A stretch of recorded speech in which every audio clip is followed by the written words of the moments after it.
My name is Clara Wong, and I've learned that silence isn't peace, it's preparation. The day my family decided to hand my inheritance to my younger sister, I smiled, signed the papers, and walked away.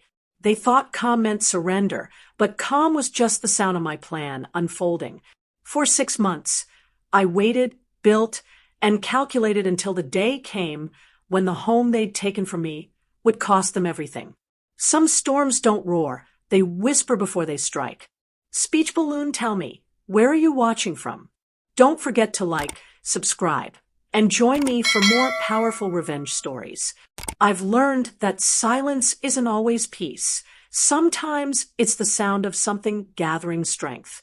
The kind of quiet that sharpens edges rather than softens them. The lawyer's office smelled of old books, leather polish, and quiet betrayal. The kind of place where families divide their lives under polite lighting. Across the desk sat Mr. Alcott, a man whose gray hair gleamed like a well-kept secret. His suit looked like it cost more than my car, and he adjusted his glasses with the gentleness of someone about to deliver a verdict. So he began softly. To summarize, the property at 412 Willow Street will be transferred entirely to Melissa Wong. Clara will retain no ownership stake. Are we all clear on these terms? My mother's lips pressed into a fragile smile, the kind that hides relief behind regret. My father kept his eyes on the documents, pretending the fine print could spare him from the weight of guilt. And Melissa, my younger sister, tried not to grin. She failed spectacularly. Clara, Mr. Alcott prompted, his voice a blend of politeness and warning. Do you understand what's being proposed? I leaned back in my chair, crossed one leg over the other, and let a calm smile rest on my face. Not bitter, not wounded, just ready. I understand perfectly. My mother exhaled, visibly relieved, as though she had escaped a storm that never came. Oh, good. We were afraid you'd be upset. Why would I be upset? I asked quietly. My father finally looked up, his voice slow, deliberate. Because we're giving the house to your sister, the one you grew up in. It's worth about $750,000. I know what it's worth, Dad. Melissa tilted her head, suspicion flickering in her eyes. And you're okay with this? I'm fine with it. Just like that. Just like that. Mr. Alcott's pen hovered above the papers, uncertain whether to move forward or brace for conflict. If there are no objections, he said carefully, we'll proceed with the signatures. The documents slid across the table, whispering across polished wood.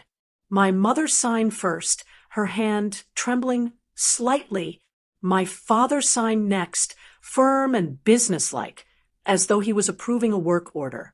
Melissa signed last, pressing the pen, so hard it nearly tore the paper. Ownership by force. Then the room looked to me. Clara, Mr. Alcott said, we'll need your signature as well, acknowledging the transfer and waiving any future claim. I picked up the pen. I read every line, every clause, every sterile word that translated into, you are walking away from $750,000. The number didn't hurt. It just confirmed what I already knew. I'd been waiting for this moment, preparing for it. I signed. Melissa blinked. A small sound escaped her throat, a gasp that might have been disappointment. That's it, she asked. You're just going to sign? What did you expect? I said, setting the pen down. A meltdown? A speech about fairness. I expected you to at least ask why. She shot back. I turned to our parents. Fine. Why are you giving the house to her? Dad cleared his throat. Your sister's had a rough time. The divorce, the job loss. She needs some stability. And I don't. Mom jumped in too quickly. You have a good career, your own place. You're doing well. So this is charity, I said evenly, for Melissa. It's not charity, Melissa snapped. It's family helping family. I gave a soft laugh. Interesting definition. What's that supposed to mean? Nothing. Forget it. I stood. Are we done here? Mr. Alcott gathered the papers, visibly relieved. Yes, we're all set. I shook his hand, nodded at my parents, and looked once at my sister. Congratulations, I said. Then I left. Calm. Controlled.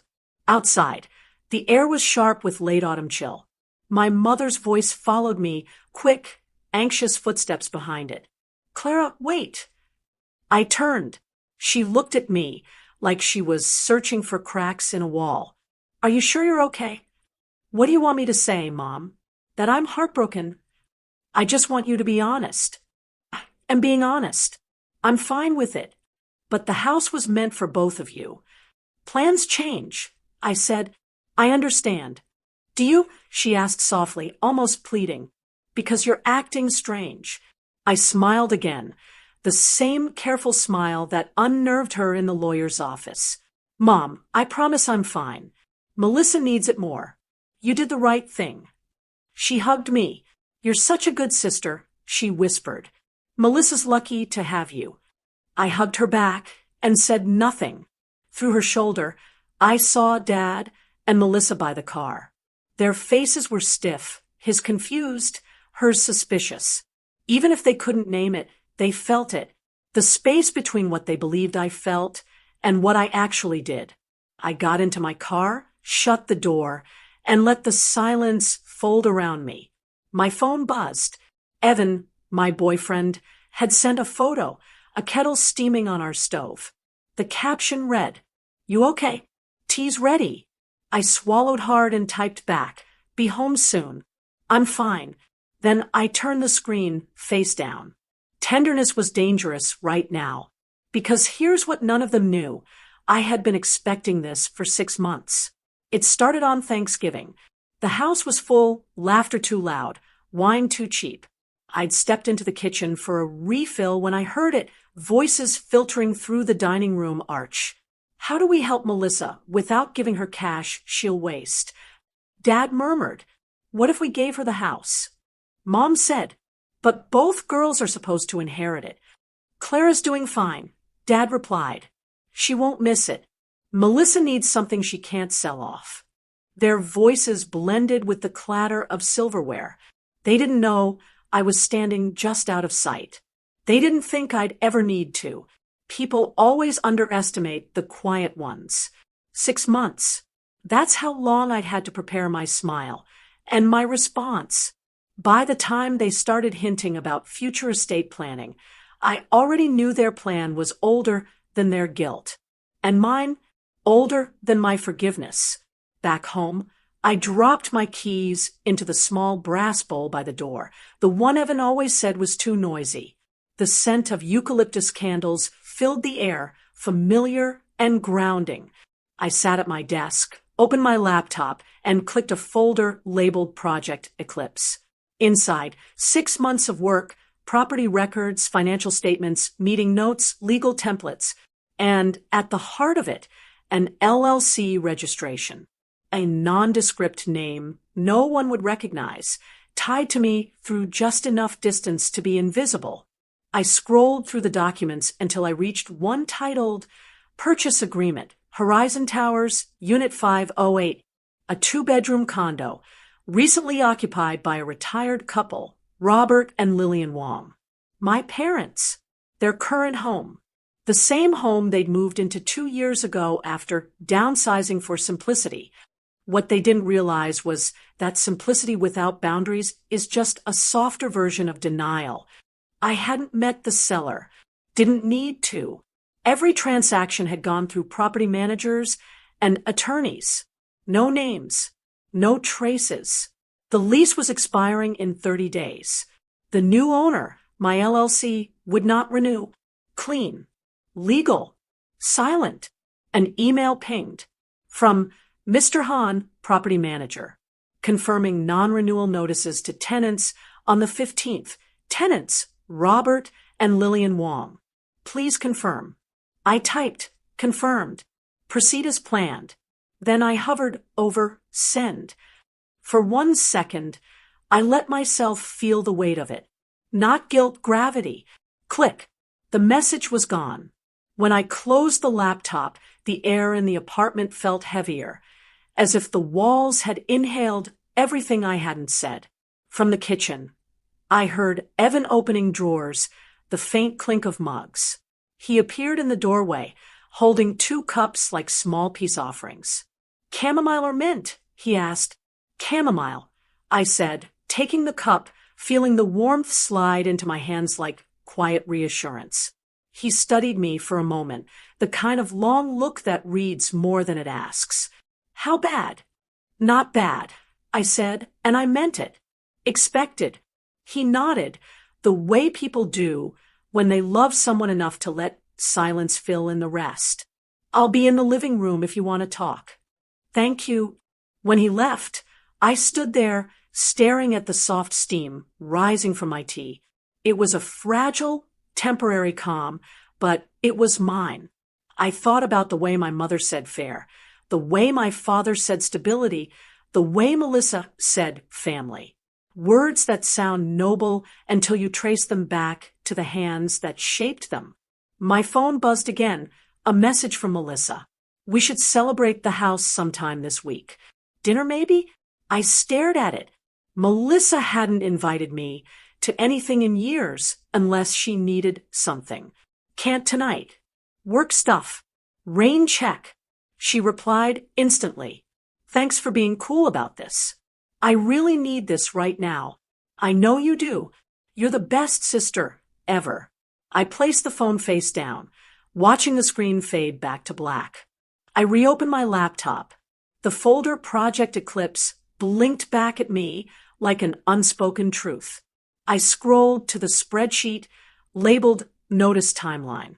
Columns neat and precise. Delivery date, grace period, legal window.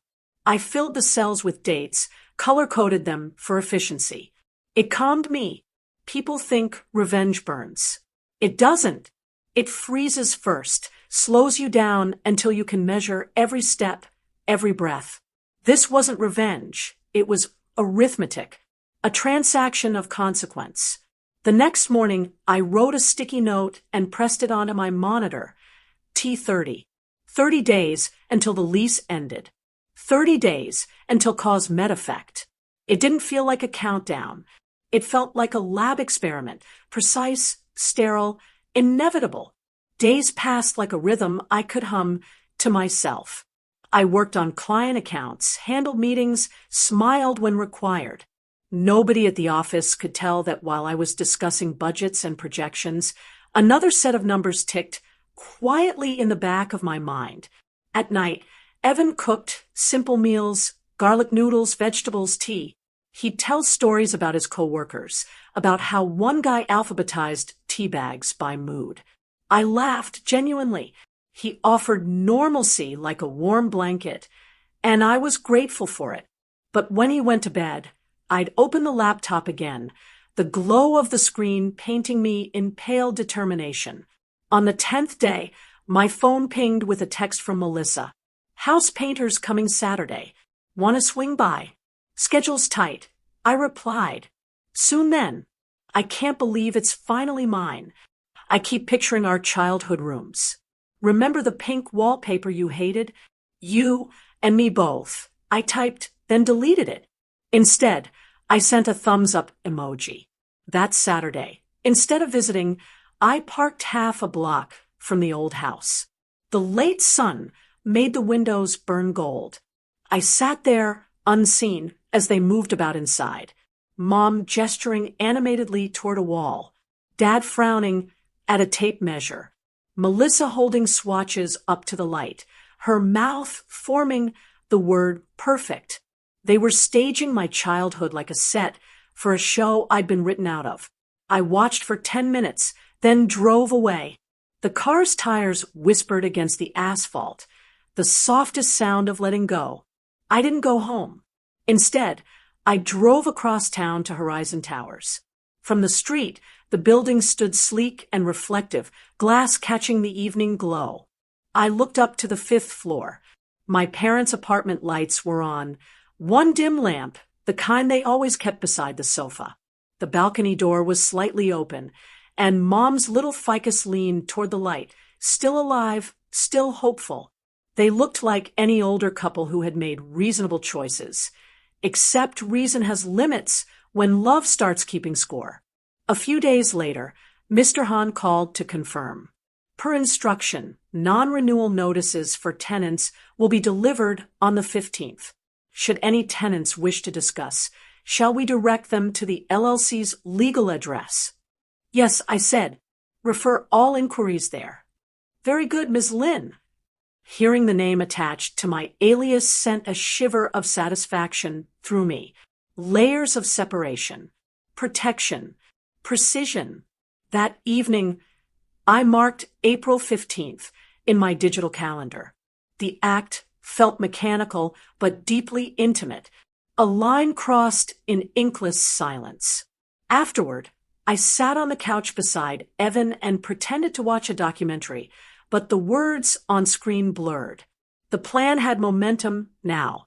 The future was already tilting toward the inevitable. On April 10th, Melissa called. Hey, she began, voice hesitant. Weird question. Have you been driving past the house lately? I was nearby for work. I said smoothly. Mrs. Harris from across the street said she saw your car a few nights ago. Coincidence. She paused. You've been quiet, Clara. Too quiet. That smile of yours. Mom says it's starting to freak her out. Maybe she should stop looking for storms that aren't coming. She laughed, short and sharp. That's the thing. One already hit. I've got two parents moving into my basement, arguing about who gets the bigger shelf. Do you know what that's like? No, I said, my tone even. But I imagine it's educational. Her breath caught. You think this is funny? I think it's fair. The line went dead. 2 days later, Dad called. Clara, your mother's a mess. She's barely sleeping. Your sister's overwhelmed. Maybe you could help fix this. Fix what? This situation. I thought Melissa wanted stability. Sounds like she has it now. Don't be like that. Like what? He sighed heavily. The least you can do is offer some support. They're family. Family, I repeated softly. That word gets a lot of use lately. Please, Clara. Dad, I said, and for the first time, my voice went flat. You started this when you handed my half of the house to her. I'm just letting the math balance. Math? You're talking about people. Yes, I said quietly. And choices. People make them. I'm not fixing anything. After the call, I stared at the city lights through the window. Guilt flickered for a moment, a weak pulse beneath the calm. But guilt doesn't erase lessons. It just reminds you where they began. By the time the 14th arrived, the air felt charged, electric in its stillness. I spent the morning working, sorting invoices, pretending life was normal. Evan sent me a photo of a ridiculous cheese board shaped like a dolphin. Impulse buy, he wrote. Too much, I replied. You love it, he said. He was right. His humor was the only thing that still reminded me that tenderness could coexist with fire. The night before everything unfolded, I couldn't sleep. I sat at the window, city hum below, thinking about how simple all of this had looked on paper. A form signed here, a message sent there. Yet somewhere in that simplicity was an entire lesson about fairness. They had taught me that fairness was negotiable. I had only learned to negotiate back. When dawn came, I watched the light crawl across the room and felt the quiet click of something locking into place. It wasn't triumph. It was completion. The morning of April 15th began like any other, gray light seeping through the blinds, the hum of the city still half asleep. I woke early, made coffee, and went for a run by the river. Each stride counted like a heartbeat toward completion. The air was cool, sharp, honest. When I got home, I showered, dressed, and sat by the window with my laptop open, but I didn't touch the keyboard. Waiting sometimes is the work. At 1:38 p.m., my phone buzzed with a text from Mr. Han. All non-renewal notices delivering now. Horizon Towers, Unit 508 scheduled for 1:45. My eyes hovered on the screen. The second message came 2 minutes later. Delivered. Signed for receipt. I put the phone down. The sound of the city carried through the window. Car horns, wind brushing against the glass, a dog barking 2 streets away. The world was moving on as usual, blissfully unaware that one family's definition of fairness had just met mine. At 3 p.m., my phone started ringing. Mom. I let it go to voicemail. Then Dad. Then Mom again. A stream of messages followed. Clara, call me. It's urgent. We just got a letter. Please, it's important. The lease isn't being renewed. What do we do? Finally, one from Melissa. Mom's freaking out about their apartment. Did you know anything about this? I stared at it, fingers motionless. Then I typed, that's terrible. Must be a mistake. I'll check later. She replied instantly. Seriously, Clara, did you talk to them? I didn't answer. At 5 o'clock, I was at Rossi's, a quiet Italian place my parents liked. I'd agreed to dinner days ago. Perfect timing. I arrived 15 minutes early, ordered a drink I didn't want, and watched through the glass as their SUV pulled up. Mom's eyes were red even from the curb. Dad's face was pale, rigid, as though holding too much inside. They slid into the booth across from me. Mom wasted no time. Did you get our messages? She asked, voice trembling. I did, I said. What's going on? She pushed a folded notice across the table with shaking hands. We're being evicted. Dad corrected quietly, technically not renewed. The owner, some company called Sterling Holdings, declined the lease renewal. We have 30 days. I unfolded the letter slowly, reading it like it was the first time I'd seen it. Can they do that? Apparently, Dad muttered. Everything's legal. Have you tried contacting them? There's no number, Mom said. Just an email. I wrote, but no response. That's stressful, I said, meaning it. The thing about consequences is that they don't need innocence to hurt. Do you have a backup plan? Melissa offered for us to stay in her basement. Mom said, tears filling her eyes. Just until we find something else. That's generous of her, I said, keeping my voice steady. Dad watched me carefully. You're taking this awfully calmly. Taking what? Your parents losing their home. I'm upset for you, I said, sipping my water. But if Melissa's helping, at least you'll be okay. Mom reached for my hand. We're sorry about the house, Clara, she whispered, like the apology could cover both betrayals at once. We should have handled things differently. It's fine, I said softly. Is it? She asked. Because you've been different since the lawyer's office. I'm exactly the same, I said, smiling. You're just noticing it now. The rest of dinner played out like a play with bad dialogue. They talked about packing boxes, movers, apartment listings. I nodded, asked questions, played the part of the supportive daughter. Inside, the satisfaction wasn't loud. It was steady, quiet, deserved. Afterward, outside in the parking lot, Mom hugged me tightly. You're such a good sister, she murmured. Thank you for being calm. Of course, I said. You raised me to be. I watched them drive off, taillights fading into the dusk. They were heading toward the house they'd given away, and the basement that would soon hold their regret. People always thank the storm for not arriving today. They never ask where the clouds have been forming. When I got home, I dropped my keys into the brass dish by the door. Evan looked up from the couch, the ridiculous dolphin-shaped board, now holding crackers and grapes like it belonged there. How'd it go? He asked. Expected, I said, toeing off my shoes. He studied me for a moment. Are we okay? We're okay, I said, sitting beside him, leaning my head against his shoulder. His arm came around me, warm, steady, real. I let myself breathe. Later, after he'd fallen asleep, I stood at the window, city lights flickering below. Revenge, people think, is this roaring fire. But it's not. It's the low, controlled flame you keep alive long enough to cook the truth. Tonight, the temperature was just right.